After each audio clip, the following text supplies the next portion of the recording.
This is Richard Ignis in the Department of Physics and Astronomy at East Tennessee State University. We're going to be talking about unit conversion, and in particular a method for getting the conversion of units, such as going from miles per hour to meters per second, straight and correct every single time. This is important because for a lot of students will make mistakes when doing unit conversion, sometimes getting the words in the wrong place, or sometimes dividing by a unit conversion number when they should be multiplying, or vice versa. I'm talking about the process of unit conversion. Let me first start with a numerical example involving a ratio of two numbers. Consider the ratio 8 divided by 4. We know that the answer to this is just 2. We can do a cancellation here. There's a couple ways to do this. 8 divided by 4 is 2 times 4 over 4. So we cancel the 4's and the answer is 2. Another way to think of this is 8 divided by 4 is 4 plus 4 divided by 4. And so the question is, the bottom number is a reference. The top numbers are how many of this reference occur. So we have 2 4's up here. In other words, we have 2 sets of the 4. So the answer 2 means 2 sets of them has appeared. This is relevant for unit conversion because what we're doing is algebra on words, basically. So we're going to make a jump here from numerical example to an unusual kind of variable. We can make a variable out of anything that we want. Often we see variables such as x or y and relationships between them. It's a very abstract kind of thing. In science, we'll choose a whole different set of letters to be more sensible in relation to what we're talking about. So for example, Newton's equation for force, F equals ma. Here we have capital F stands for force, M for mass, and A for acceleration. So we choose letters that are associated with the words of interest and their meaning. It's less abstract and more concrete. But we can also have variables like the following. Suppose we had a variable that was A Jolie, like for Angelina Jolie.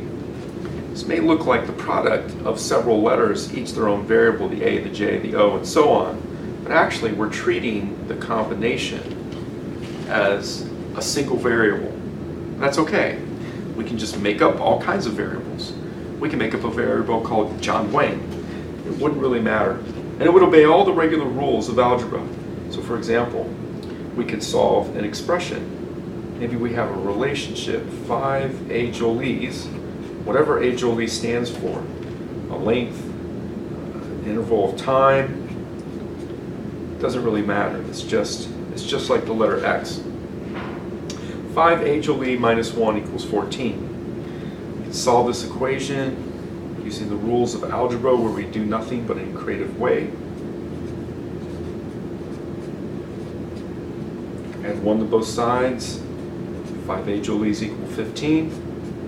Divide by 5, both sides. A Jolie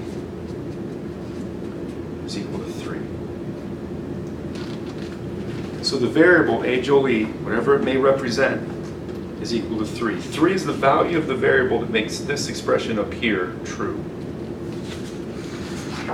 The whole point of that example is simply to illustrate that we can do algebra on words. Okay? So a unit is just a word. In science, we use units to represent amounts as well as type. So for example, consider the unit of 1 foot. 1 foot is 12 inches. we're starting to create a kind of unit conversion. Now, 1 is not the same as 12, but then these words don't line up either. So 1 is not 12, but foot is not an inch. So 1 foot is the same as 12 inches. The way you make a unit conversion is you form a ratio of these. So suppose I divide by the 12 inches. 1 foot over 12 inches is just equal to 1. If I divide both sides by 12 inches, I have 12 inches over 12 inches, that gives me the 1. And then I have to carry all this luggage around, the 1, the foot, the 12, and the inches. This ratio here is a unit conversion. By the way, we could also divide by the foot. 1 is equal to 12 inches divided by 1 foot. So how do we go about unit conversion? How do we go about changing something like miles per hour to meters per second or something like that? Well, remember that the rules for algebra are that one can only do nothing. One has to do nothing in order to preserve the equal sign in a relationship, whatever that relationship is. So you have to add 0, multiply by 1. Here, we've created a relationship, well, between the 1 foot and the 12 inches, and by forming a ratio, that ratio is exactly 1. So unit conversion is an exercise in multiplying a relationship by 1 in creative ways. We multiply by 1, but in so doing, we end up changing words and changing numbers.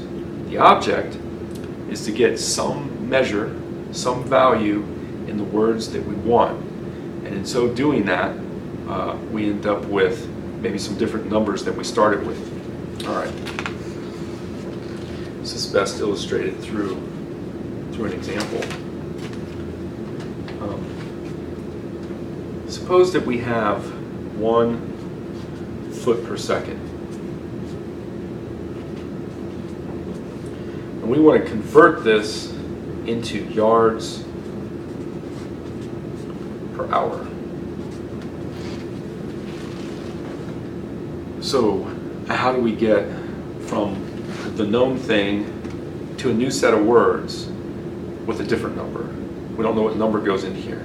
We have to find that number, and that's what unit conversion is all about. The technique that I like to use, the one that I'm going to use for this example, and which works for all example, is what I call the words first approach. Here's how it works. What we do is we write down the given. This is what we started with. When we say 1 foot per second, what we mean is 1 foot per one of that thing, 1 second, whatever it may be. In this case, 1 foot for every 1 second. We write down the given. We put down an equal sign so we can have a relation, because we're going to end up multiplying by 1 in a creative fashion. We copy down the given.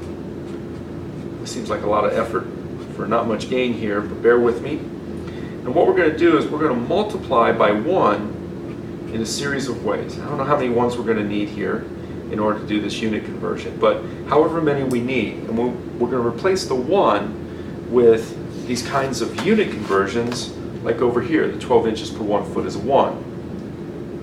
Well, we're starting with foot and we want to get to yards, so we're going to have a different kind of 1 here, a different ratio, different words and numbers. Okay.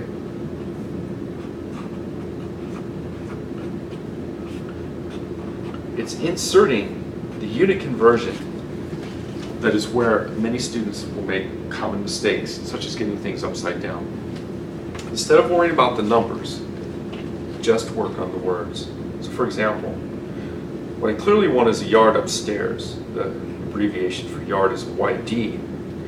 But I have a foot upstairs. So what I want to get rid of is the foot. Abbreviation for foot is an FT. What I want downstairs is an hour. HR is an abbreviation for hour. What I have downstairs right now is a second. So you put these fractions here and you put the word that you want where it belongs. I want an hour downstairs, but I have to get rid of the second. So it has to go upstairs. Because just like with the A. Jolie example, I can do algebra on words. So you can see here is a foot upstairs and a foot downstairs. Those will cancel. There's a second upstairs and a second downstairs. Those will cancel. And when they do, all that will remain is the yards and the hours in the right place, with yard upstairs as desired, hour downstairs as desired. Once you put the words first, it's usually a lot easier to fill in the numbers. So for example, we know that there are 3 feet in 1 yard, so 1 yard has 3 feet. Now I could put 1 foot here, but then I'd have 1/3 of a yard, okay? So just decide where you want to put something, like the 1, I'm going to go with 1 yard. How many feet are in 1 yard? 3 foot. So for example, 1 hour. How many seconds are an hour? Well, there's 60 seconds in a minute, 60 minutes in an hour. Turns out, if you multiply, you have 3,600 seconds in 1 hour. We could just multiply by 1. We could go from seconds to minutes, minutes to hours. But I'm just going to go ahead and jump to how many seconds in 1 hour. All right. Well, we see that the foot will cancel, the seconds will cancel. We have 1 word on top, yards, and a bunch of numbers. 1 word on the bottom, hours, and a bunch of numbers. So when you're doing unit conversion, it's like doing 2 algebraic problems. You're doing 1 problem on the words and 1 problem on the numbers. Let's collect the numbers together. We have a 1, 1, and a 3,600. Those are all multiplied together. Downstairs, we have a 1, a 3, and a 1. Multiplied together. And all that remains is the yard per hour. This is 3,600 divided by 3, yard per hour. So that's 1,200 yards per hour.